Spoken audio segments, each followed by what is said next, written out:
¿qué tal amigos, seguidores del Grupo Bariátrico CICAD? Estamos aquí una vez más con nuestro nefrólogo, el doctor Santiago Silva y el doctor Franklin Guanucci, en un conversatorio para descartar algunos mitos y verdades acerca de la obesidad asociada a enfermedades o patologías renales, y también acerca de muchos tratamientos para la obesidad y cómo pueden afectar en el funcionamiento del riñón. ¿Qué tal? ¿Cómo estás, Santiago? No, muy bien, aquí feliz, gracias por la invitación y la verdad, listo para aclarar algunos mitos. Ya, bueno, tenemos uno de los mitos comunes que nos decían algunos seguidores, que son los test para bajar de peso. ¿Cómo afectan o cómo benefician o qué efecto causan en nuestro organismo si creemos en estos test que nos ayudan a perder peso? Claro, yo creo que, bueno, enfocándonos un poquito en la parte del riñón también, estos test están hechos a base, digamos, de hierbas chinas, diferentes, digamos, plantas, ¿sí? Que por lo general todavía no se sabe, bueno, la composición más o menos se la sabe, pero no se sabe a qué nivel del organismo ayuda o digamos, o daña, ¿sí? En este contexto, bueno, hicimos una investigación que está próxima a salir, que es sobre el ácido aristolóquico, que es un tipo de ácido, digamos, que existe en unas plantas precisamente del oriente de nuestro país que generan daño renal, ¿sí? Y no sabemos prácticamente si estos test están hechos a base de estas hierbas, de este componente. Así es que yo creería que en este caso el beneficio estaríamos ahí tomarlo con pinzas. O sea, más bien yo creo que el beneficio se daría más bien con el ejercicio, con la dieta, que eso sí está comprobado. Claro. Sí, así es que los test les van a ayudar a orinar más, pero no sé si a mejorar el peso. Claro, claro que sí. Ajá. Bueno, llegamos siempre a la misma conclusión, ¿no? La dieta y el ejercicio. Siempre antes de tomar algún té, bueno, asegurarse de cuáles son los componentes y no tomarlo porque nos recomienda la vecina. Exactamente. Otra de las cosas también, otra duda que surgió es qué tan eficiente o por qué se considera que en cálculos renales, que muchos de los pacientes obesos tienen cálculos renales, se considera que tomar cerveza ayuda. Entonces queríamos saber cuál es el mecanismo para que... Claro, eso también es un mito, la verdad. Claro, la cerveza por lo general es un diurético, ¿sí? Como el alcohol, inhibe una hormona que se llama antidiurética, entonces el paciente empieza a orinar muchísimo más. Entonces aparentemente, entre comillas, al orinar más elimina los cálculos, pero eso es también un mito enorme. ¿Por qué? Porque el paciente se deshidrata. Entonces, al tener una deshidratación, entonces la orina se hace un poquito más espesa, ¿sí? Más concentrada. Entonces, le estamos ayudando al cálculo a que crezca. Así es que ustedes van a orinar más, pero por otro lado, el cálculo va a estar creciendo silenciosamente. Así es que, nada, eso es un mito. Y la hidratación, sí, hidratarse. Así es que, y de hecho, digamos, con agua, digamos, sin gas, porque a veces los pacientes toman Wittig, toman esto, entonces tiene una gran cantidad de sodio. Si ustedes ven la etiqueta, tiene sodio, potasio, un montón de electrolitos que ayudan a que el cálculo crezca. Así es que la cerveza es un mito, al igual que, bueno, digamos, saltar soga y todo esto. Si se hidratan bien, les va a ayudar, pero si es que no se deshidratan, no. También eso es un mito. ¿Saltar soga se ayuda? O sea, en parte, sí, pero digamos, en los cálculos que están, por ejemplo, próximos, digamos, a bajar, a salir. Es que depende mucho del tamaño del cálculo. Exactamente. Habrá unos que ni así salten. Exactamente. Pero bueno, depende también, ¿no? Porque eso produce mucho dolor. Ahora, si le mandamos al paciente a saltar con dolor, nos va a demandar prácticamente. Claro. Pero en la práctica, digamos, lo que sí ayuda es la hidratación, ¿sí? Hidratación con agua normal, agua sin gas, 2 litros de agua al día, cerveza no, negado. Cero. Sí, ni lo piensen. Y esos famosos té chancapiedra que venden. Los rompecálculos. Todo eso.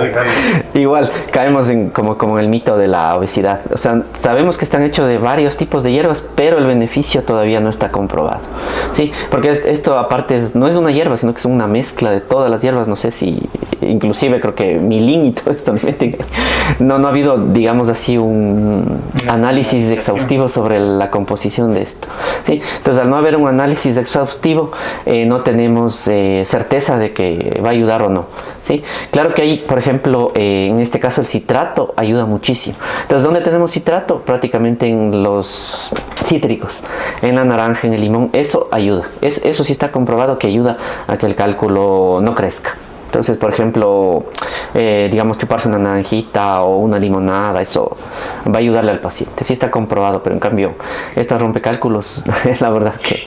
Y esto que está, o sea, que está comprobado en cuanto a los cítricos, ¿cuál sería la dosis, por ejemplo? Porque difiere mucho entre que se tomen, que se chupen una naranja a que todo el tiempo estén consumiendo cítricos. Claro. No sé qué tal. Por ejemplo, yo a mis pacientes les recomiendo una naranjita al día, que equivale a... nosotros enviamos prácticamente, cuando hay cálculos renales, tratamiento con citrato de potasio. Entonces equivaldría a una pastillita de estas, que más o menos son entre 10 miligramos más o menos de citrato. ¿Sí? Entonces, digamos, la naranja y limón tiene ácido cítrico que se transforma en citrato, y también vitamina C, que es natural, digamos. Entonces nos ayuda muchísimo en ese sentido. Hablando ya un poco de cirugía, un paciente que se encuentre realizando diálisis o cursando diálisis, ¿se puede operar o no en una cirugía bariátrica? Esa es una muy buena pregunta. La verdad que depende, eso depende, ¿sí? Dependería del paciente, porque ya un paciente en diálisis es un paciente que ya, por ejemplo, está inmunosuprimido. Muchos de estos pacientes son obesos, pero tienen sarcopenia, ¿sí? La sarcopenia es un término prácticamente que es un consumo de músculo. Entonces eso les da, como decir, un riesgo mayor de muerte. Entonces justamente hicimos un estudio sobre eso, de pacientes obesos que ingresan a diálisis. Digamos, esto antiguamente se creía que un paciente obeso que entraba a diálisis era el mejor paciente. ¿Por qué? Porque resistía la diálisis, no se hipotensaba. Al igual que nosotros consideramos los pacientes gorditos, llenos de vida y todo, es un mito también, ¿sí? Entonces luego se comprobó, y nosotros lo comprobamos en un estudio, que mientras el paciente tenga más músculo, es mejor, digamos, tiene más sobrevida, no la grasa sino el músculo, ¿sí? En otras palabras. Entonces, pacientes, por ejemplo, obesos que recién ingresan a diálisis, que están, digamos, sin sarcopenia, o que no tienen muchas comorbilidades como para, digamos, resistir la cirugía, podrían operarse. Pero ya aquellos pacientes, por ejemplo, más ancianos que tienen sarcopenia, es mejor por ahí mantenerles en diálisis y evitar, digamos, otro estrés para el paciente. O sea que es preferible sí, la prevención. Exactamente. De llegar a la diálisis, la cirugía. O sea, la prevención es... Bueno, yo tuve una pregunta de un seguidor que se realizaba diálisis peritoneal. Entonces me decía, la pregunta, era un paciente joven, acerca de qué tan riesgoso es realizarse una cirugía bariátrica. Claro, entonces, con diálisis peritoneal. Exacto. Entonces, claro, en cuanto a la edad, si es un paciente joven, se debe considerar el riesgo de una cirugía bariátrica, sabiendo que, bueno, la cirugía bariátrica sí es una cirugía compleja, ¿no? Claro, exactamente. O sea, si es un paciente joven, la verdad que igual habría que analizar mucho digamos, la parte cardíaca, la parte, como decir, los jóvenes tienen mucho menos sarcopenia, que es pérdida del músculo.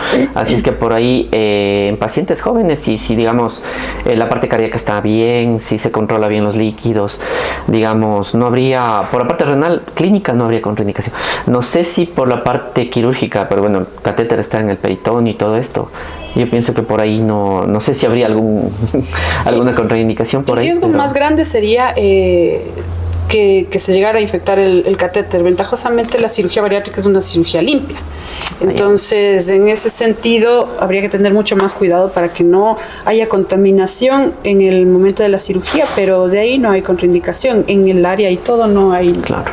No, yo pienso que también se beneficiaría, porque como estamos justo conversando anteriormente, el paciente mejoraría, digamos, en el caso de que tenga presión alta, mejoraría la presión alta, mejoraría la parte hepática, porque ahora estamos viendo mucha, ¿cómo se le llama esto? Hepatitis no alcohólica por hígado graso. Entonces yo pienso que tendría muchos beneficios. Inclusive, claro, la parte también, como hablábamos, la parte de autoestima. También como son jóvenes, sí, entonces se verían mejor, entonces digamos los beneficios superarían en este caso los riesgos.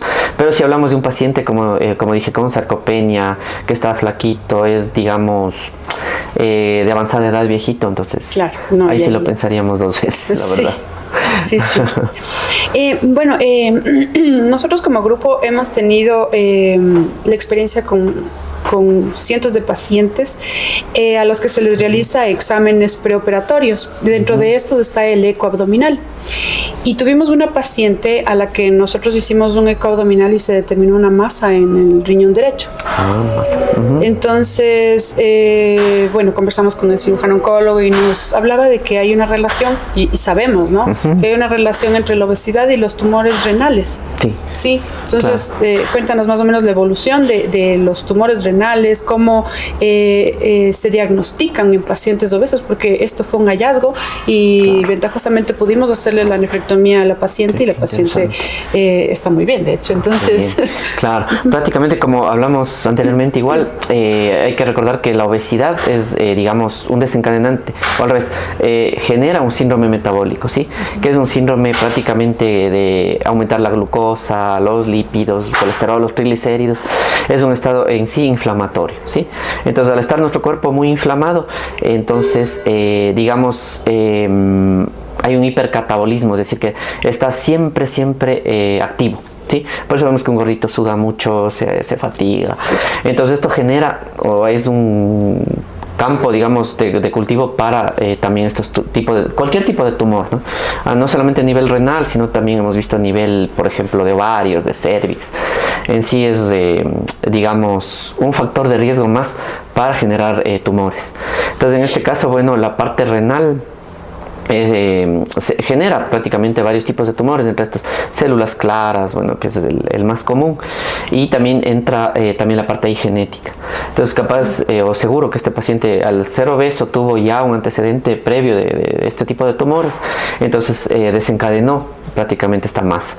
Y de hecho, digamos, el diagnóstico de este tipo de tumores se dan prácticamente con una ecografía, porque son silenciosos, o sea, no generan ni hematuria, o sea, sangre en la orina, no generan proteínas en la orina, el paciente no baja de peso, al contrario, está normal. El hallazgo es por una ecografía. Por eso siempre la prevención, siempre, por ejemplo, debemos hacer si tenemos los antecedentes, ¿no? Una ecografía, exámenes de sangre, de orina, como para estar prevenidos. Entonces esa es la primera manera de, digamos, diagnosticar este tipo de tumores. Después nos vamos, bueno, a una tomografía, vemos la sospecha con el eco, la tomografía, está vascularizado o no está vascularizado, entonces se confirma.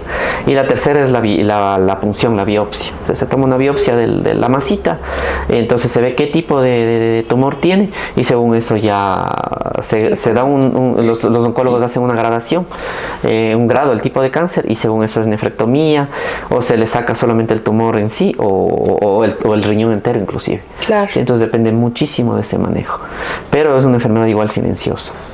Así es que nuevamente entramos en el campo de la prevención. Sí.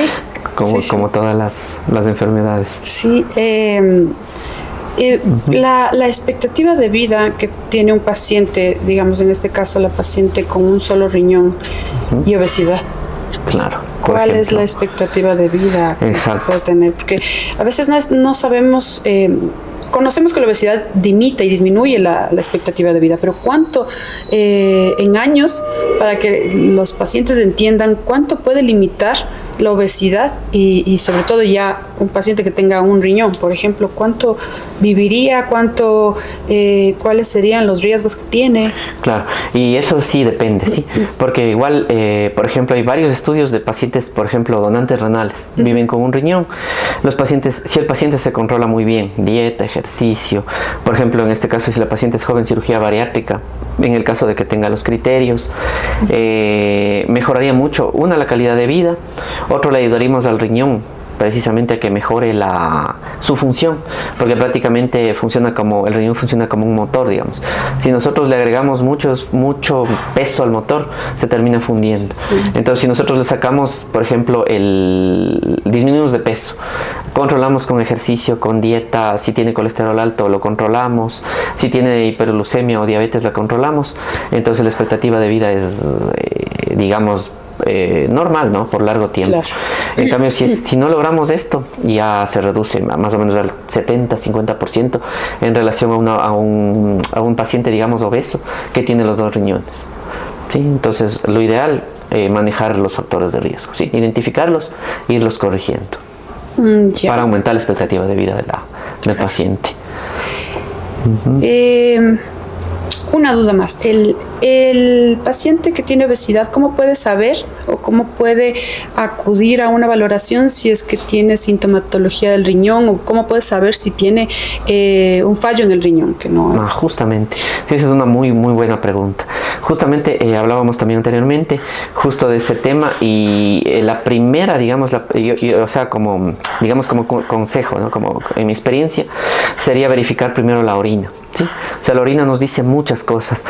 Basta con al paciente tomarle, digamos, una orina de la primera mañana en el frasquito, como siempre lo hacemos, verificar con en el laboratorio, ¿no? Lo hacen con una tirita de orina. Nosotros, de hecho, salimos de las campañas justamente con esas tiritas de orina para hacer esa prevención o screening que se le llama. Entonces, si nosotros vemos proteínas en la orina, por ejemplo, aparecen 2 cruces, 3 cruces, el siguiente paso es hacerle un examen que se llama índice albúmina creatinina para ver en cambio la cantidad. El otro, la cualitativa, este es cuantitativo, cantidad. Entonces nos va a salir la cantidad de 1 gramo, 500, 2 gramos, 3 gramos. El riesgo aumenta a partir de los 30 miligramos, ¿sí? O sea, lo ideal es tener menos de 30 miligramos de albúmina en la orina.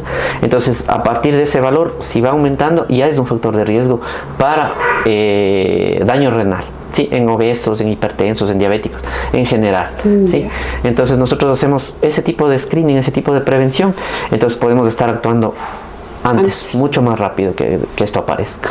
Y esto en realidad no da síntomas, ¿no? No, el paciente tiene que hacerse un control. Prácticamente. Justo como conversábamos acá, decía que había un paciente, por ejemplo, que jugaba vóley, que estaba gordito, que corría y todo esto. Entonces el paciente se siente muy bien. O sea, porque su organismo está acostumbrado a esa inflamación, a ese hipercatabolismo. Claro. Pero si nosotros le hacemos exámenes, una ecografía, puede aparecer una masa. Le hacemos este examen de orina, aparecen proteínas. Inclusive hay pacientes que le medimos la presión, no saben que son hipertensos, tienen la presión alta, pero ellos están acostumbrados a esa presión. Entonces corregimos a tiempo esos factores de riesgo, le salvamos prácticamente al paciente de que haga enfermedad renal crónica o ingrese a diálisis. Claro. Entonces son muy importantes esos estudios. ¿Sí? Prácticamente. ¿Tienes alguna pregunta, no? No, estamos bastante claros. De hecho, el doctor nos está dando la pauta. O sea, si usted es hipertenso, si usted es diabético y no se cuida, va a terminar en una diálisis. Va a terminar haciendo gastos, como habíamos conversado, que son bastante altos. Claro. Entonces, prevenir antes de tener la enfermedad, y de hecho la herramienta que nos brinda la cirugía bariátrica ha salvado muchos casos que estaban ya a punto de caer en estos fallos renales. Pero bueno, eso hay que aclarar, porque igual es como en la diabetes, ¿no? Soy diabético tipo 1, ¿me puedo operar? No. O sea, la cirugía cura todas las enfermedades que están asociadas al sobrepeso y a la obesidad. O sea, vamos a desarrollar enfermedad renal, pero si estamos con obesidad, pues la cirugía da una herramienta, porque muchos de los pacientes que tienen enfermedad renal son delgados. Entonces, en esos casos, sí, ya la cirugía ya no. Ahí sí, ya dentro del otro grupo, que son pacientes que tienen problemas genéticos, que vienen con las glomerulopatías. Claro. Claro, y cabe destacar también que, por ejemplo, la muerte en los pacientes que tienen enfermedad renal crónica en general, ¿no? Se da prácticamente por causas cardiovasculares al inicio. O sea que nosotros en diálisis estamos viendo sobrevivientes a esto. ¿Sí? Wow. O sea que es una catástrofe prácticamente, porque los pacientes se quedan en el camino. O sea, y de hecho no tenemos datos de esos pacientes. Sí tenemos datos de los pacientes de diálisis. Ahorita no me acuerdo los datos, pero ya para la próxima les ofrezco eso. Pero no tenemos datos de los pacientes que se van quedando en el camino. ¿Sí? Claro, es que no se pacientes, mucho. Por ejemplo, que se mueren por accidentes cerebrovasculares, se mueren por infartos o por otras causas cardiovasculares que no llegan inclusive a diálisis. Claro. ¿Sí? Nosotros vemos en la consulta pacientes que están muy bien, llegan con colesterol, triglicéridos altísimos, uno se les hace un eco cardíaco con el cardiólogo y ya se ven tapadas las coronarias, todo esto. Entonces se logra prevenir. Pero aquellos pacientes que no logran hacerse eso, se mueren lastimosamente y no vemos lo de los pacientes en diálisis. Sí, así es que eso también es un dato bastante preocupante, la verdad, y que nosotros tenemos que ocuparnos, ¿no? En el primer nivel de salud para prevenir y evitar prácticamente fomentar, ¿no? Que los pacientes se hagan estudios, que se hagan por lo menos una vez al año, ¿no? Exámenes de sangre, de orina, como dije, ecografías inclusive, que no son tan caros y que si no se los hace al final terminan siendo mucho más caros. Costosos, claro. Claro. Ok. Creo que estamos resueltas todas las dudas, los mitos, y bueno, para agradecerte por por la presencia aquí. Muchísimas gracias por compartir todo el conocimiento, porque sé que es de mucha utilidad para muchos seguidores que deben estar con la duda y con estas patologías. Cualquier duda igual, háganos saber con los comentarios. Y gracias también, Franklin, y nos vemos la próxima.